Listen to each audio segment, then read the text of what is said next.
Ia bernama asli Syed Safir Abdurrahman. Para ahli sejarah memperkirakan Mbah Panggung hidup di masa para wali songo. Ia disebut sebagai murid Syekh Siti Jenar dan Kena Kalijogo. Sejawara Wijayanto mengatakan jejak perkembangan Islam yang paling tua di kota Tegal disiarkan oleh Mbah Panggung. Masyarakat pun meyakini hal itu. Namun menurut Wijan ada dua versi. Menyelusuri perkembangan Islam di kota Tegal, maka tidak akan terlepas dari seorang wali yang disebut Mbah Panggung. Mbah Panggung dikenal sebagai wali yang konon menyebarkan Islam di Pasir Putih Utara, khususnya di kota Tegal. Hal itu dibuktikan dengan adanya makam Mbah Panggung di Jalan Kiai Hak Muklis nomor 5, Kelurahan Panggung, Kecamatan Tegal Selatan, Kota Tegal.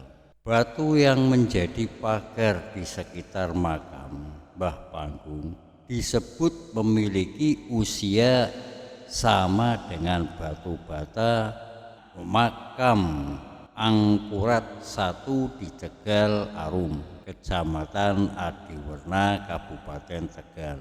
Para ahli sejarah memikirkan Mbah Panggung hidup di masa para wali songo.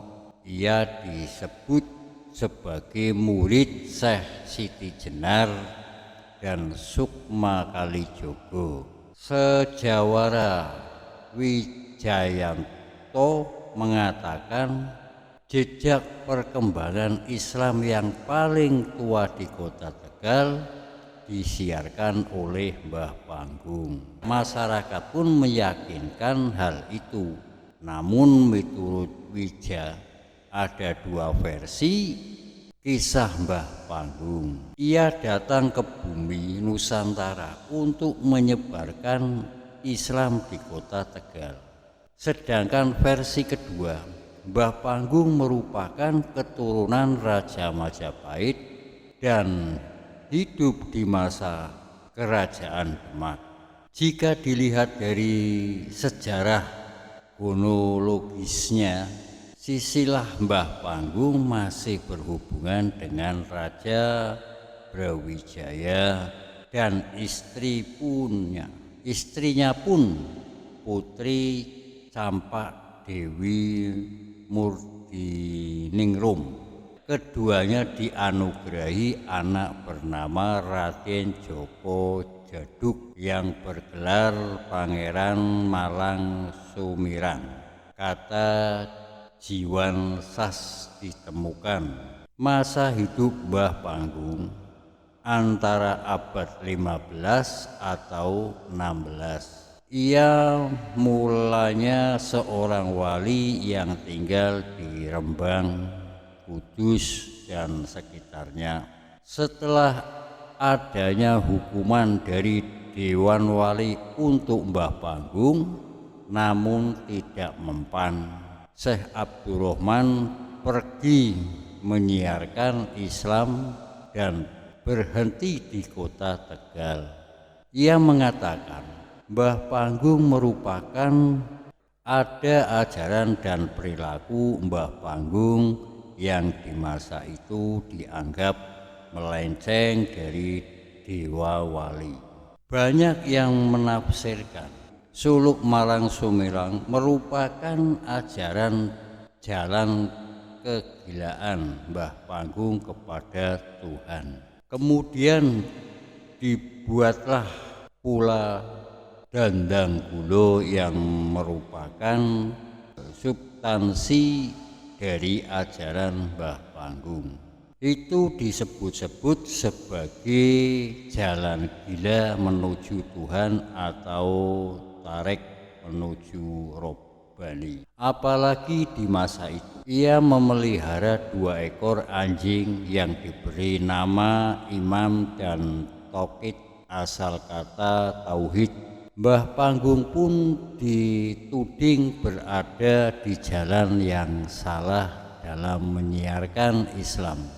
Terlebih karena 2 anjing itu melalui otoritas Dewan Wali, ia pun dipanggil ke Demak untuk hukuman. Jelasnya, Wijen mengatakan substansi ajaran Mbah Panggung menafsirkan 2 anjing itu sebagai jelmaan nafsu manusia yang berbentuk hewan. Manusia dan anjing menjadi makhluk yang sama-sama diciptakan oleh Tuhan, sehingga dalam paham Mbah Panggung antara manusia dan anjing tidak punya hakikat di luar kehendak penciptanya.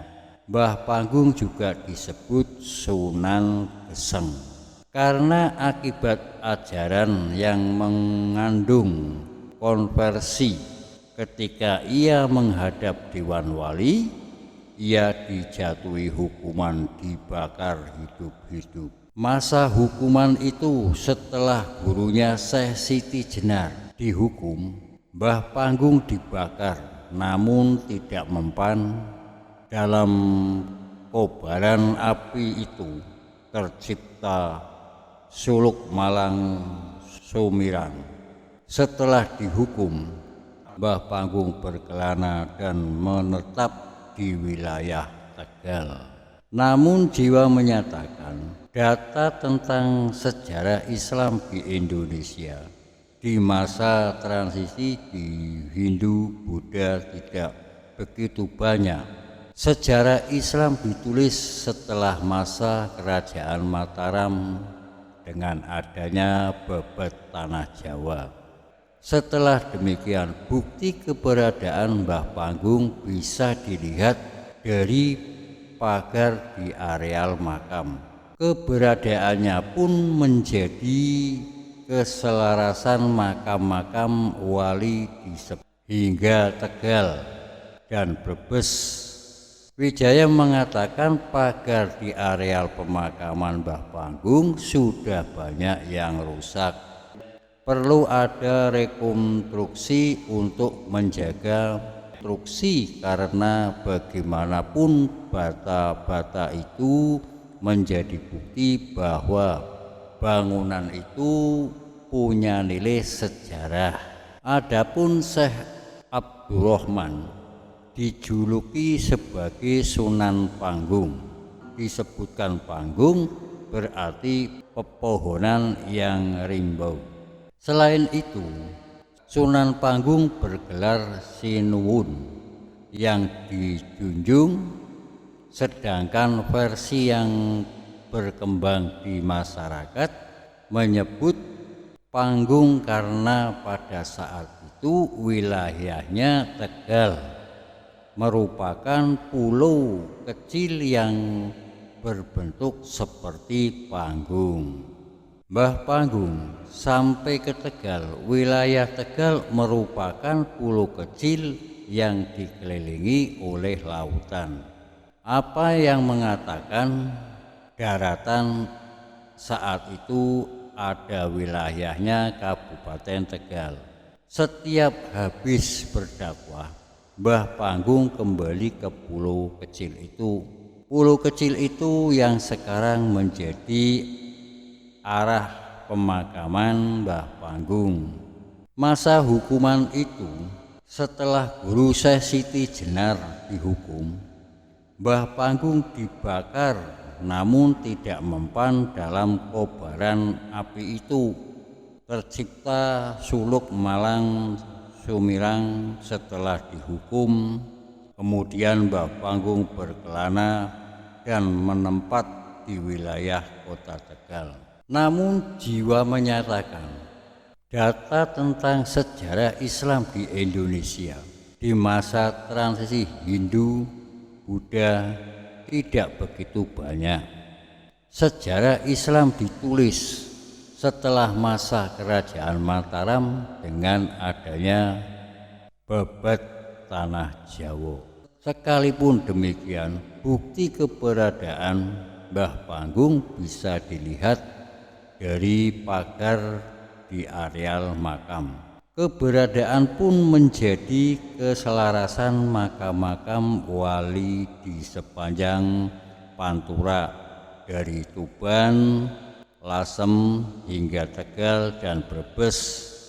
Pagar di areal pemakaman Mbah Panggung sudah banyak yang rusak. Perlu direkomendasi karena bagaimanapun batu bata itu menjadi bukti bahwa bangunan itu punya nilai sejarah. Adapun Syekh Abdurrahman dijuluk sebagai Sunan Panggung, berarti pepohonan yang rindang. Selain itu, Sunan Panggung bergelar Sinahun yang dijunjung, sedangkan versi yang berkembang di masyarakat penyebutan Panggung karena pada saat itu wilayah Tegal merupakan pulau yang kecil yang berbentuk seperti panggung. Mbah Panggung sampai di Tegal. Wilayah Tegal merupakan pulau kecil yang dikelilingi oleh lautan. Ada yang mengatakan daratan saat itu ada yang di wilayah Kabupaten Tegal. Setiap habis berdakwah, Mbah Panggung kembali ke pulau kecil itu yang sekarang menjadi areal pemakaman Mbah Panggung. Kiranya cukup sekian dulu. Wassalamualaikum warahmatullahi wabarakatuh.